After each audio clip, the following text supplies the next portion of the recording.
It's time for the Longines Chronoscope, a television journal of the important issues of the hour, brought to you every Monday, Wednesday, and Friday. A presentation of the Longines Whitnor Watch Company, maker of Longines, the world's most honored watch, and Whitnor, distinguished companion to the world-honored Longines. Good evening, this is Frank Knight. May I introduce our co-editors for this edition of the Longines Chronoscope? Larry Lasser, CBS News correspondent, and Kenneth Crawford, National Affairs Editor of Newsweek magazine. Our very distinguished guest for this evening is Admiral Richard E. Byrd. The North Pole used to be a no-man's land, but these are the days when, by buying a ticket on a commercial airliner, you can fly across the North Pole and drink a cocktail at the same time. You know, only 60 or more years ago, about 35 years ago, our guest tonight found out whether there was any land north of the North American continent. He made that first discovery flight, and I must say that Admiral Byrd, our guest tonight, is not only our greatest living explorer, but he's been an inspiration to countless Americans. Admiral Byrd, you've been to both the North Pole and the South Pole. Is there any unexplored land left on this earth that might appeal to adventurous young Americans? Yes, there is. And not up around the North Pole, because it's getting crowded up there now, because they find out it's really usable, not only to live in, but militarily. But strangely enough, there's left in the world today an area as big as the United States that's never been seen by a human being. And that's beyond the pole on the other side of the South Pole from Middle America. And I think it's quite astonishing that there should be an area as big as that unexplored. That's a tremendous So challenge. there's a lot of adventure left down at the bottom of the world. Well, Admiral, do you hope to see that? I do. Well, Admiral, Yeah. would you say that since you've been to both the extremities of Earth, are these expeditions to such far-off places, are they getting easier because of modern techniques, or is danger still close at hand? Well, it's a little risky, but nothing like it used to be with the old slow planes and the small cruising radius where we had to put down bases. We replaced the dog teams, and of course that was a big improvement. But now the planes go much faster and they're safer, and they have a much bigger cruising radius. You haven't got the danger of a terribly heavy load. Admiral, an expedition to which I believe you're the advisor is now en route. What is that expedition doing? Well, that's the icebreaker Atka, and it's a reconnaissance expedition. It's going down to the South Pole area to make certain observations and to look for some bases. They will be back in April, and they will report back, and upon the information we get from that undertaking, we will base the bigger expedition that's to follow. Is that very definitely planned, or is that... That is being planned right now.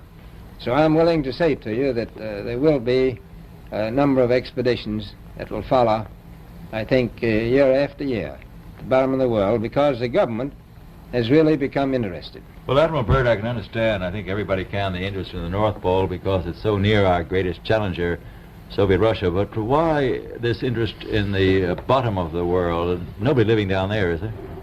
No, it's pretty cold. There's only one permanent resident, that's the emperor penguin. The little ones live further north. I tell you one reason they're interested. It's by far the most valuable, important place left in the world for science. That's why the scientific groups all over the nation are really interested.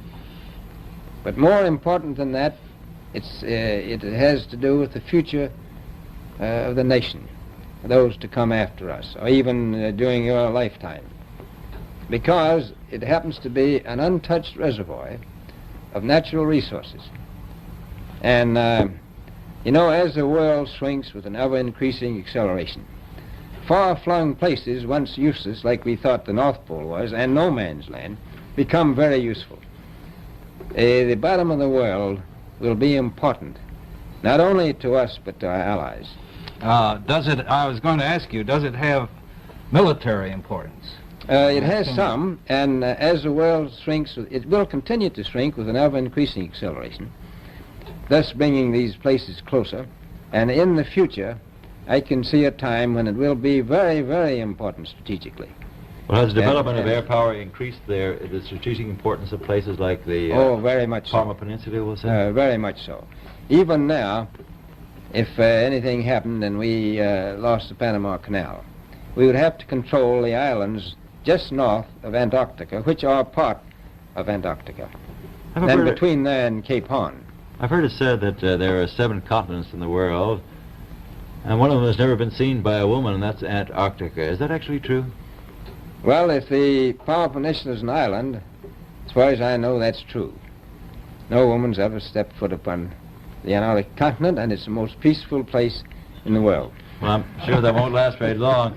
I understand now that you're working with the amm.Byrd company in charge of frozen foods. Now, is there any future for frozen foods down these frozen extremities? Well, I think the human race can be helped by that.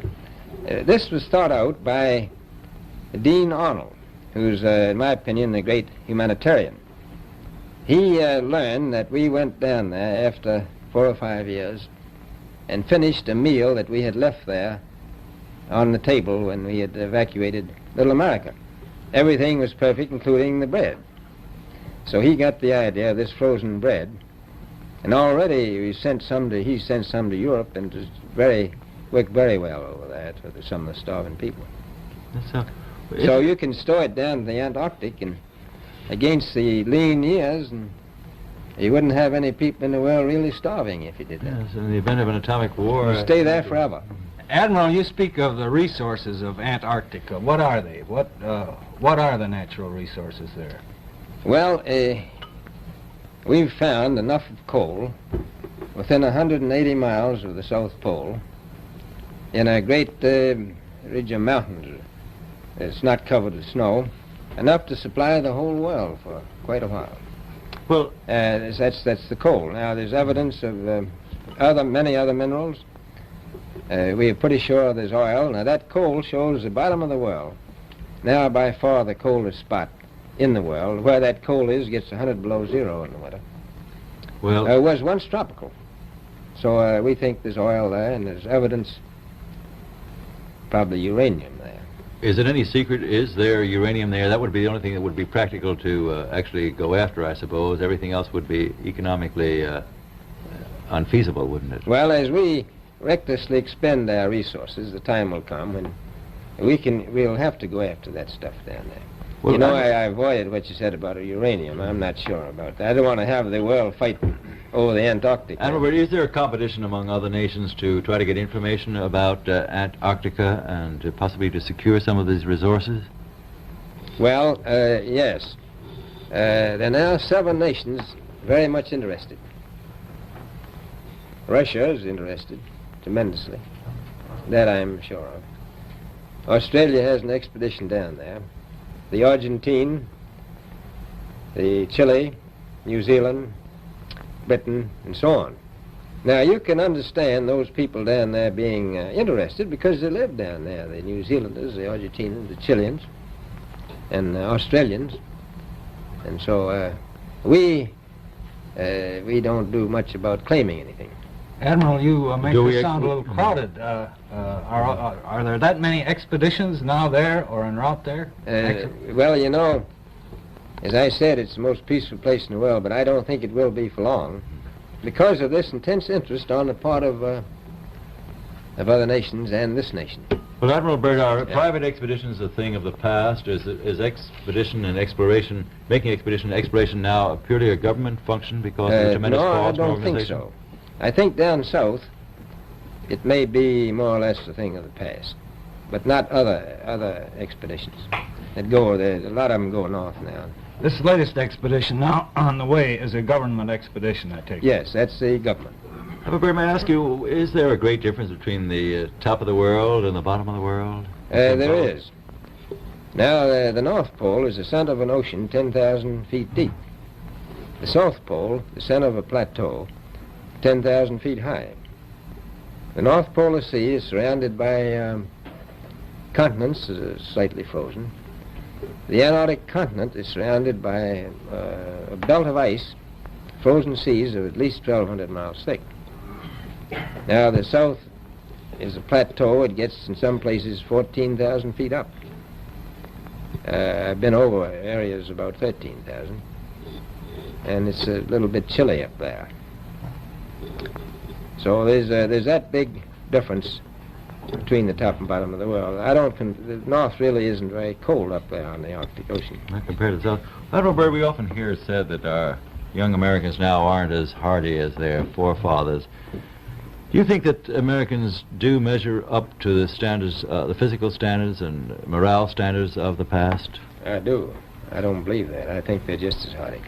Well, what would you say was the most valuable factor on an expedition? Is it morale, or physical courage, or is it sheer equipment? Well, I've always thought that loyalty was by far the most important trait. The British told me that when I first went down in 28, that I couldn't possibly get through the winter night without a mutiny if I took more than 20 men. But to serve science, I had to take 42 men. And then I took 56 the next time, and so on. So, and I did find that loyalty was the most important thing during the winter night when it's very hard on your nerves. I think that's best trait. Well, that's a very valuable characteristic at any time. Well, thank you very much, Admiral Byrd. It's been a great pleasure to have you here tonight. It's a pleasure to be with you. Yes. The opinions expressed on the Longines Chronoscope were those of the speakers. The editorial board for this edition of the Longines Chronoscope was Larry Lasser and Kenneth Crawford. Our distinguished guest